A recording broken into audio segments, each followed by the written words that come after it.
젊고 관절염이 있으신 분도 이렇게 인공관절 전치환술 말고 다른 수술들을 할 수 있다.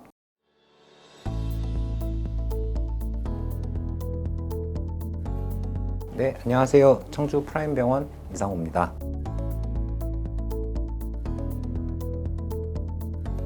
일단 무릎 관절염은 우리 무릎을 감싸고 있는 연골이라는 구조가 있는데요. 그 연골이 닳으면서 이제 뼈끼리 부닥치면서 통증이 생기는 그런 질환을 말하게 됩니다. 보통 나이가 드시면서 이제 안 오시는 분들도 있지만 대부분 연골에 어느 정도 이렇게 손상이 가면서 뼈랑 뼈가 이렇게 부딪히면서 통증이 발생하는 경우가 많은데, 이러한 질환을 통틀어서 무릎 관절염이라고 지칭하고 있습니다.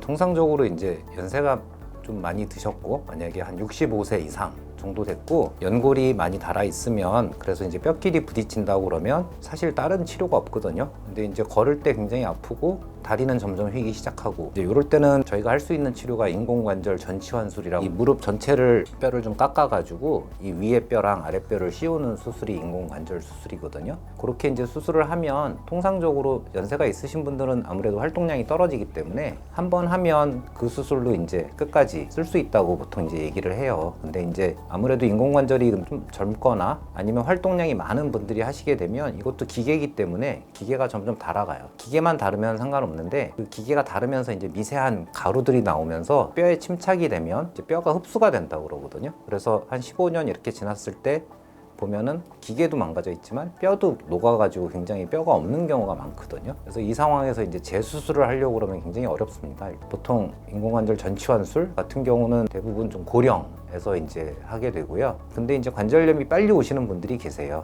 예를 들어서 50대 초반, 40대 후반인데 연골은 다 닳았고 뼈끼리 부딪히고 걸을 때 계속 아프고 이러신 분들이 있거든요. 여기서 고민을 해야 되는 게, 이런 분들한테 만약에 인공관절 전치환술을 그 나이에 하시면 활동량도 많고 그런데 아무래도 젊을 때 하면 빨리 닳거든요. 그래서 한 10년 정도 지났을 때 재수술을 하려고 보면은 뼈가 너무 상태가 안 좋아가지고 수술이 굉장히 어렵거든요. 그래서 이제 요 나이 때는 이제 웬만하면 좀 참아 보셔라, 좀 뒤로 미루자 수술을, 이렇게 이제 설명을 드리는데요. 사실 참는 것도 이제 한계가 있는 게, 너무 아프면 활동량도 떨어지고 나중에 망가질 거 걱정해가지고 그 나이에 계속 아프게 산다는 것도 말이 안 되고 하니까 이제 다른 옵션들을 이제 찾아가게 돼요.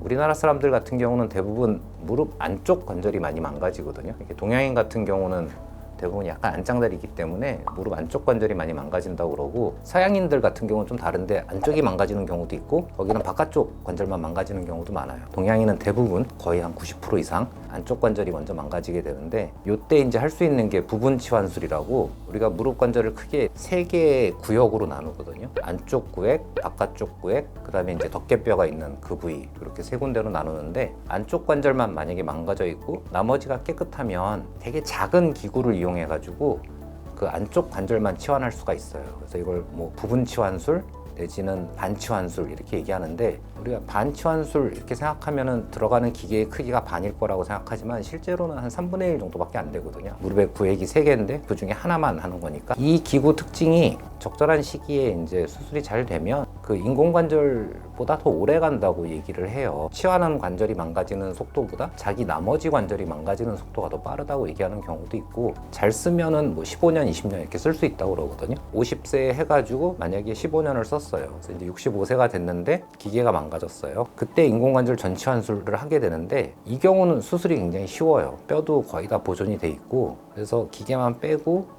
인공관절 전치환술로 바꿔주는데 그렇게 힘이 들지가 않거든요. 그래서 좀 연령이 젊으신 분이 인공관절 치환술을 해야 될 정도인데, 너무 젊으시니까 이게 이 나이에 하면 이제 좀 힘들 것 같다 그러면은 이제 반치환술 같은 게 대상이 되는지 보고, 반치환술을 하면 한 15년 잘 쓰고 이제 좀 수술을 뒤로 미뤄서 한 65세 이럴 때 이제 전치환술로 바꾸게 되면은 그 환자분한테는 가장 맞는 치료법이 되겠죠.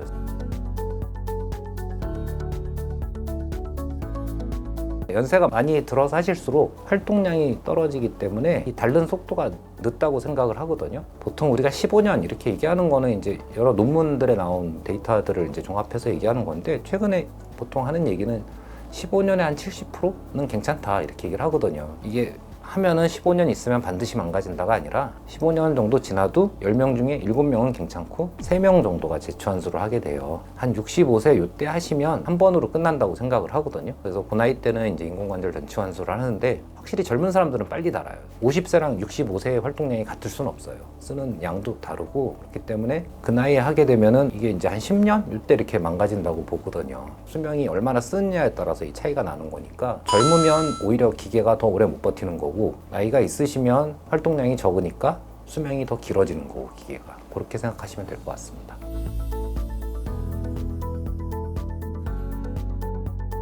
최근에 나온 기구들이 그럼 앞으로 한 30년 뒤에는 좋다고 밝혀질 수도 있겠지만 그냥 통상적으로 생각하는 거는 기구의 한계라는 게 있다고 보거든요. 통상적으로 지금 나온 기구들이 막상 나와가지고 좋다 이렇게 얘기는 하지만 실제로 걔가 10년 뒤에 좋을지는 아무도 몰라요. 이게 중간중간 그런 사례들이 꽤 있었어요. 50년대, 60년대 이렇게 기구를 바꿔가지고 이거 하면은 굉장히 오래 갈 거다 이랬지만 3, 4년 만에 망가진 퇴출된 기구들도 있고 이제 그 중에서 살아남은 기구들만 쭉 쓰는 거죠. 그래서 기구들이 사실 대부분 비슷하거든요. 재질도 거의 약간씩 변화가 있지만 거의 변화가 없고 또 너무 급격하게 재질이 변하면 인체 밖에서 실험을 할 때는 영원히 갈 것 같지만 막상 넣어보면 우리 몸이랑 이렇게 반응도 봐야 되고 그러기 때문에 더 빨리 망가지는 경우도 있어요. 기구가 뭐 획기적으로 좋아졌다 이렇게 얘기하기는 굉장히 힘듭니다. 지금은. 네, 감사합니다.